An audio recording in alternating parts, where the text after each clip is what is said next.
check out the Creators Academy. Roberto Blake, create something awesome today. He's got nothing to do with this video except he's part of the reason that I'm making it, and he helped me get my YouTube feet under me and helped me walk like a man in these YouTube streets. World Cocktail Day is approaching on May 13th. My life is not happy when I don't make at least 3 cocktails per day.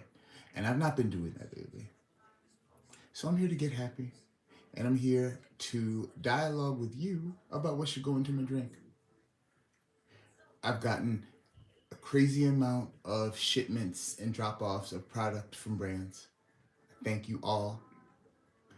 I want to show you, my community, what these people have created, and then we'll create something together. I sound a little too flowery right now, but you know what? That's all right. I like myself. So we're gonna engage our bar setup and we're gonna do something cool. Let's go. By the way, I just want to say a thank you to Nelson Brothers Bourbon for showing me love and being awesome. That is all. That's actually not all. I don't know who's in here, but show some love. This is the Morning Cocktail Lab. Every day I'm going into my bar space. I'm seeing what's around, and I make something lovely about it. Every day I'm squeezing juice. Every day I'm making syrups. Every day I want to have at hand the thing that make beautiful cocktails. Let me show you what I have here, because I think people are under the impression that you need an insane arsenal, which I have, of products to engineer great cocktails. I can pick up 1 bottle and with 3 ingredients from my kitchen, probably can rattle off a good 10 ideas. Now, I'm not doing this to show off. Psych, I like to show off. What I want to do is show the world how easy it is to create world-class cocktails easily at home, make it fun and non-douchey. Shall we? Let's go. All right. So, how's the view? I can't see your comments, but you'll tell me later. Please, please, please give feedback on what you're seeing. This is beautiful, but it might be in the way. And can we zoom? Oh, we can't? Oh, okay. We can zoom. We can zoom. We can zoom. Oh, live chat. We got chat? I don't know if we got chat. Okay, bear with me, guys. Thank you for your patience. I see in lives, a lot of times creators have to go through these little moments of sea legs. So thank you for your patience, because it is a virtue. I love you guys. All right, I zoomed. Now that's zoomed out. Okay, so our light is right there. You're seeing the barrel age in real time, folks. Okay, we're where we want to be. So this is a collection of syrups, bitters, and a word I just learned, garniture. I like that word, garniture. So, one of the first promises of the barrel age is to always use fresh juice. That is a non-negotiable. We do not use bottled juice. There is one exception, like there is to everything in this world. However, for these purposes, we use fresh juice all the time, and we do that for 2 reasons. It simply makes the best cocktail possible. It lets you mimic literally 200 years of cocktail history. You can't mimic the best cocktails in the world with something fake. The second reason is when you use fresh juice, you get 2 ingredients. You get your juice.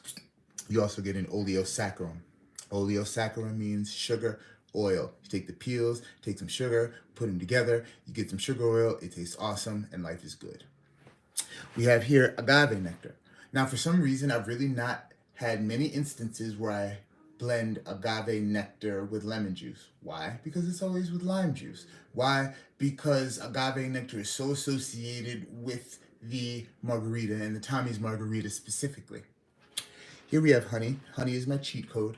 I definitely feel that I go for cheap thrills and name drop honey in my cocktails when I just want to get wows from women from West Hartford. And it felt good to tell the truth. Now, for spirits. Tennessee whiskey matters to me. Jack Daniels is known for what? Old Number 7. The label that looks kind of like this, but just the classic whiskey that we associate with Lynyrd Skynyrd because of some t-shirts from the 90s that we bought at Hot Topic and Spencer's that we don't need to talk about right now. People don't take Jack Daniels seriously enough. People who are really into whiskey don't take Jack Daniels seriously enough. I humbly submit to you that the line of Jack Daniels bonded spirits are world class. So, do we know what bonded is? Bonded. It's a government seal of approval from the 1800s that attested that alcohol was a particular strength. To get into the game, you had to be 50% ABV, aka 100 proof. 100 proof, aged at least 4 years, be from one distilling season, one set of grain.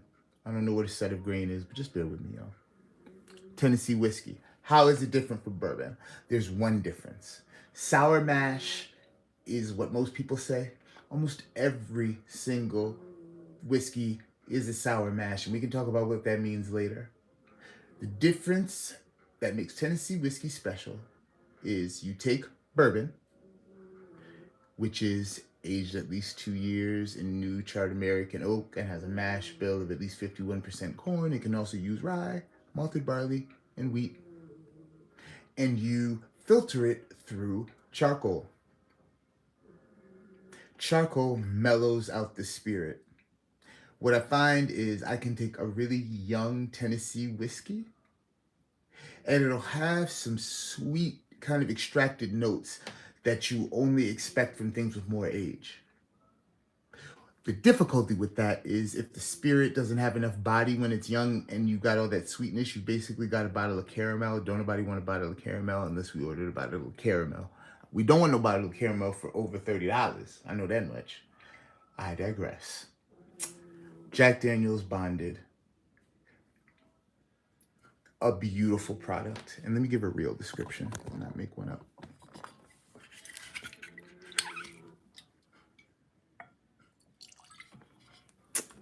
Shout out to Nelson's for the Glencairn glass.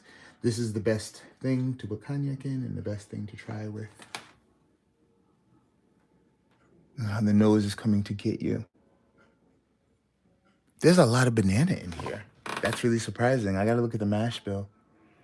Oh, yeah. I mean, the nose is just exploding. Banana, orange, apple. Lots of fruit flavors. A little bit of like sherry action.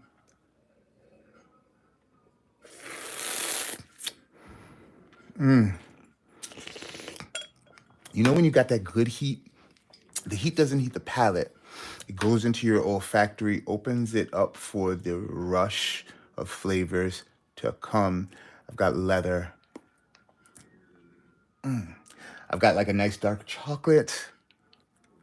It might be a cherry. Like there's a lot going on in this bad boy. This would make a nice luxe kind of upmarket gold rush. And what is a gold rush? A gold rush is one of my favorite simple cocktails to make. The gold rush is based off of the sour profile. A sour is when we're going to take a spirit, take an acid, usually lemon or lime juice, and take a non-alcoholic sweetener like simple syrup. We're gonna switch out the simple syrup and use honey. We're about to make something yummy right now. So, put our tasters to the side and let's gather our ingredients. Lemon juice, honey, Jack Daniels Bonded, and you know what? Just to get flancy slancy, a little bit of Peychaud bitters on top. Peychaud is part of the Holy Trinity of bitters. Originated in New Orleans. It's got lots of anise and a hint of licorice. If you want to like craft cocktails, You have to like licorice. I don't think we have a choice. You have to like Peychaud bitters. I actually did a video, I'll link it, that says, do I really like Peychaud bitters? Let me tell you the truth. If I didn't like these, I wouldn't know it. That is how famous and that is how important to a life of craft cocktails these bitters are.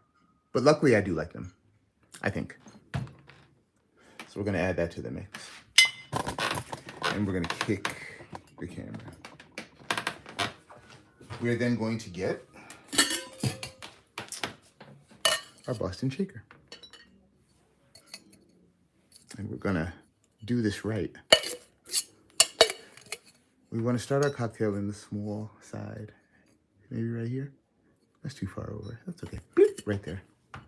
Put the other one off camera. We need a jigger to measure.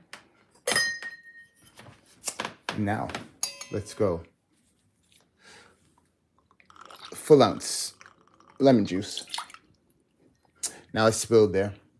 Let's see how accurate my ounce was, even with the spills.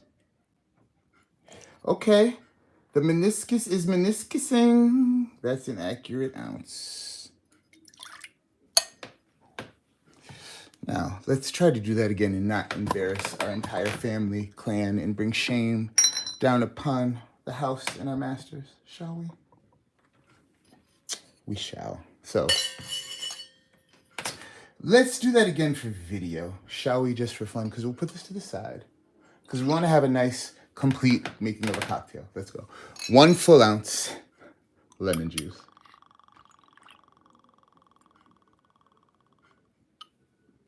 That's light, remember, always full it.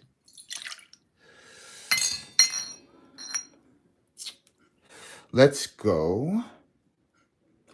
Start with 1/2 ounce honey. I'm thinking 3/4 is where we want to be, but we can always take it away.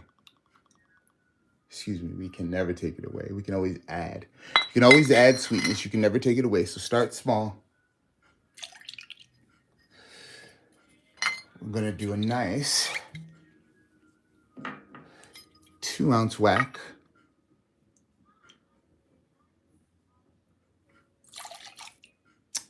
Did you see me spill?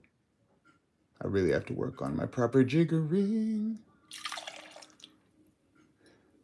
A reasonable 2 ounces of Jack Bonded. And what point are we at now? We're at that point where we're gonna shake what a mama gave us. Yo, I got nice pillow ice. We'll talk more about that later. I've had a cold draft machine. I've got a Hoshizaki that makes this pillow ice, and it's nice, it's dry, it's good. This ice is good, it's quality. Just because it's not the biggish cube that Virtue signals, it's still good. So I drink properly iced. Turn it over.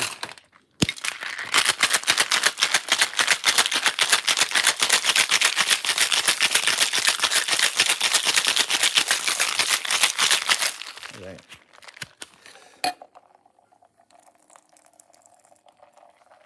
Nice shake. We're going to get our hawthorn strainer. Place it atop the glass. Now I'm going to find a proper vessel with which to put this cocktail in, which is something I should have thought of in the beginning of this process. But that's okay. I'm notorious for having glasses that are too big for my drinks, and it's a practice I'm really trying to change. I think what I got will work as long as I don't break any glass getting it out, which is not a guarantee. Oh Lord, it's not a guarantee. If y'all can see what I'm going through, it's dangerous. I got it. All right. I got it. I think that's lovely, don't you? Always going to give our glass a quick wipe. And if we ever can't get our glass clean, pro tip, use vodka. Now let's change up our view. Just a skosh, shall we? everybody's down for a good Scotian now and then, I think. Oh, let us skosh. Let us skosh. Hold. Anybody in the chat, tell me where you're from. Tell me what you like to drink. And tell me what you're going to be doing with your evening. Where are you from? What do you like to drink? What are you doing with your evening, man? If you are not a subscriber, I would love for you to be a part of this community. It's really awesome here. We have a good time. We make good drinks. We tell good stories. And we generally try to be reasonably dope at all times. If you look in my comments, the amount of really smart human beings that I have there, you'll know you came to the right place. So, if you don't subscribe, that don't make you dumb. But if you do subscribe, chances are you're real smart. But we digress, as is our wont. If anybody in the comments can spell the word want and get to Connecticut area, I will give you an expensive bottle of booze. Now, got our lovely glass. Let her rip.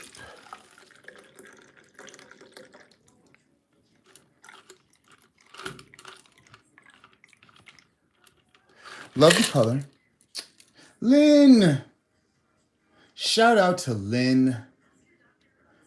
I love getting to make whatever I make for you. Lynn CK is in the chat.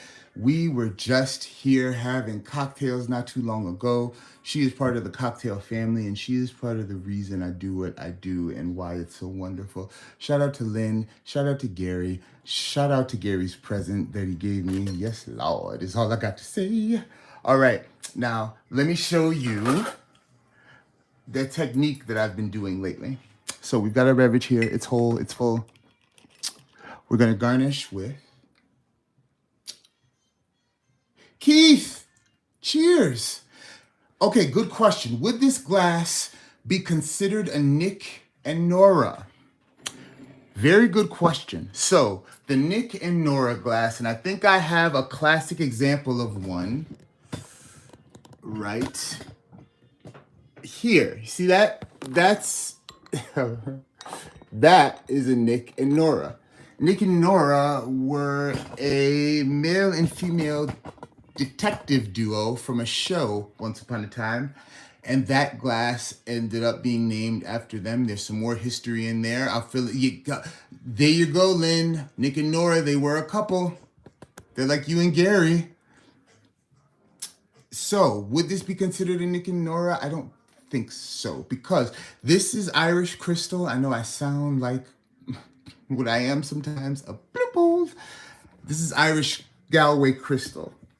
I believe this is a goblet. I believe that's what you call that. Pro tip, I rarely pay more than $1 for glassware.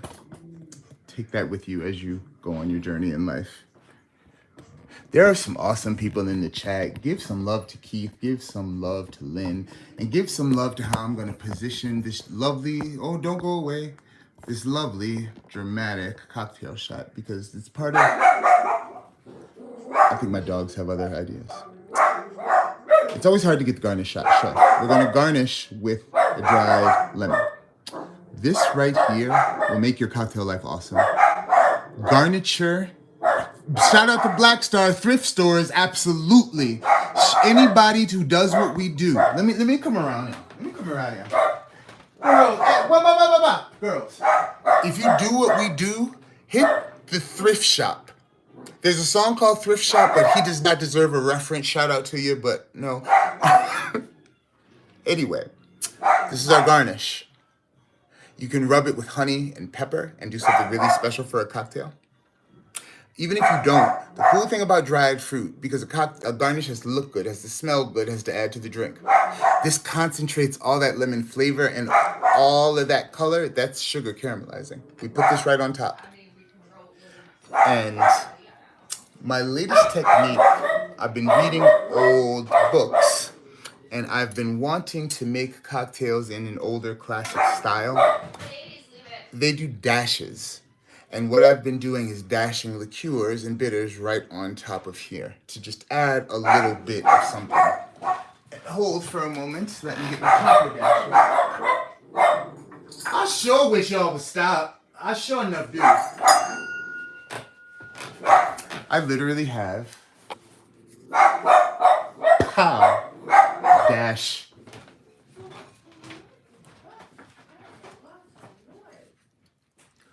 Let's see if we can do this successfully. Just nicely dress our dried lemon.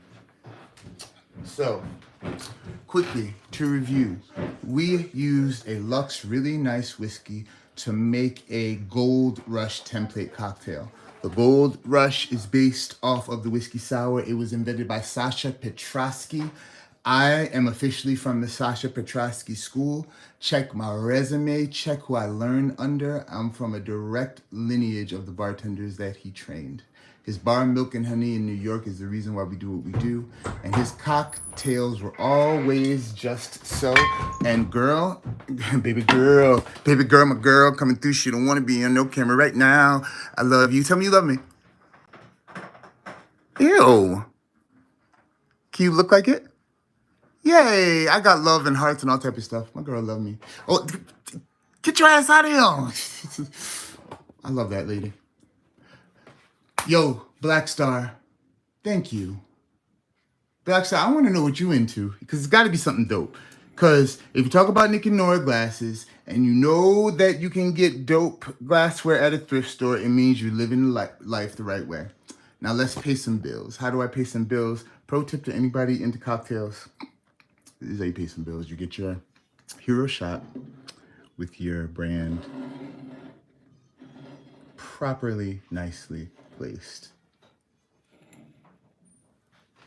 Let's place that nicely, shall we? Thanks for your patience, folks. Let's give this a taste. So, shout out to Black Star. There's 5 elements to a winning cocktail. The first has been answered. Does it look good? I mean, I think it looks good. Does it smell good?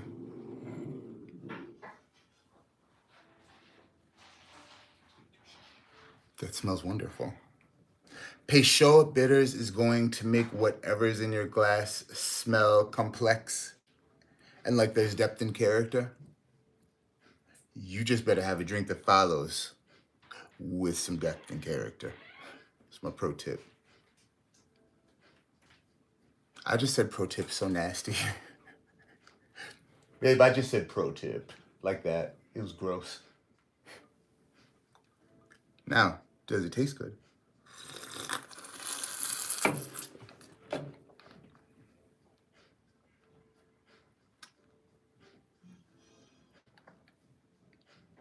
I need that other 1/4 ounce of honey. And I should have tasted it before I put it in my glass. However, we're gonna go for what we know. And we'll add 1, 2. Now, listen. Ooh. The politics of flavor is something that in my cocktail career ventures over into the social world. Sweetness is vilified, and sweetness is treated like it's a negative thing. And it's partly for really gross reasons. We can get into that later. But people in error think if my cocktail isn't sweet, that means it's sophisticated. That is not true. Sugar and sweetness acts like salt does with food. Now, do we want to lick a salt tablet?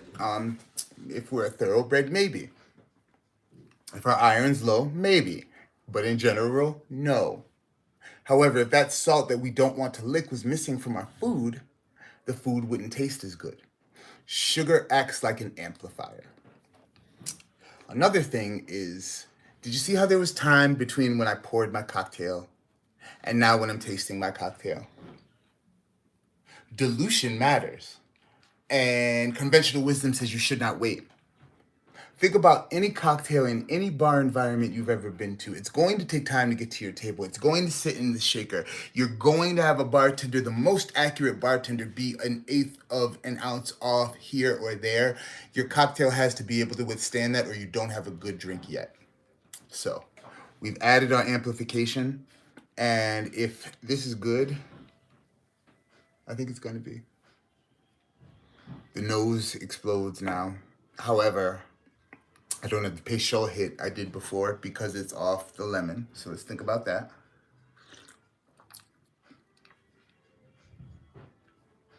Yep. That did it. Now let me tell you, when you add an element to a cocktail, there has to be a reason why. Before I added what I added here, this was a complete cocktail. It's been a recipe for almost 20 years.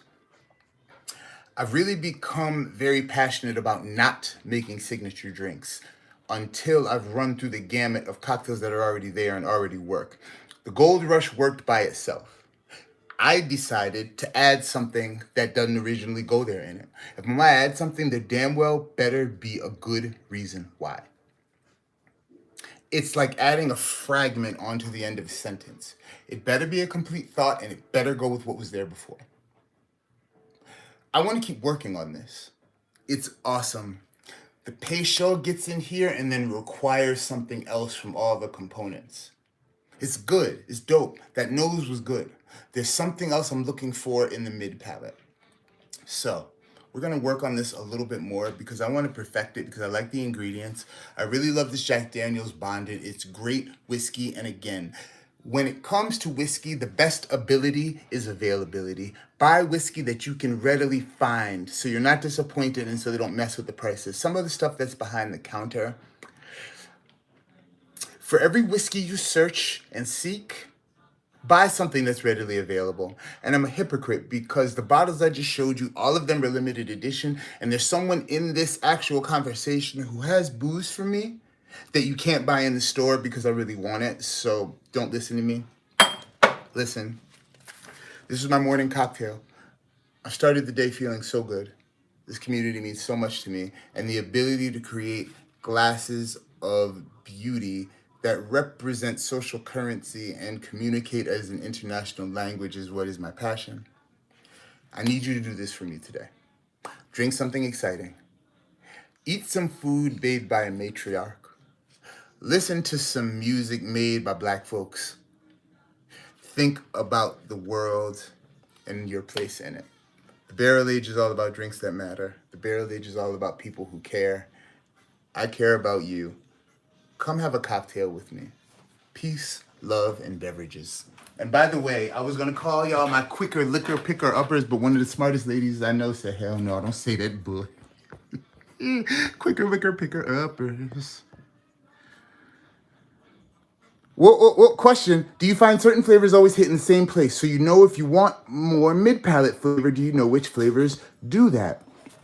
Shout out to Steel for Food. Follow Steel for Food on Instagram. An amazing creative. He and I are working on a project where we take cocktails and put them in culinary form in a way that's not been done before. Yo, Hennessy mashed potatoes, boy, boy. It might have even been Hennessy gravy, but boy, my man just offhand makes plantanas liqueur, okay? Knowing what does what in a drink is so important. Absolutely. Like the mid palate is always going to be very affected by those sharp flavors like sour, bitter, spicy, smoky. That beginning is going to be a lot about the mouthfeel, kind of what you initially get is going to be a lot about how it feels. The finish and the linger is going to translate back to the aromas and what you're getting in your olfactory system. So in this drink, I need that honey to deliver a little bit more from the bitters. Maybe I need to put 1 dash of bitters in my shaker. Dressing my lemon is a very cute thing. That's very nice. But maybe if I switch up my technique a bit, I might get some different results. So the next time you see me, we're going to work a little more on our bittered gold rush cocktail that I'm going to find an awesome name for. And I'm going to perfect. I believe I found my signature cocktail as well, so stay tuned for that. I was supposed to stop talking. I'm going to. I usually don't do that on time. Yo, thank you for everyone in here. Look at the comments and you will see people who have my heart. Thank y'all. Peace.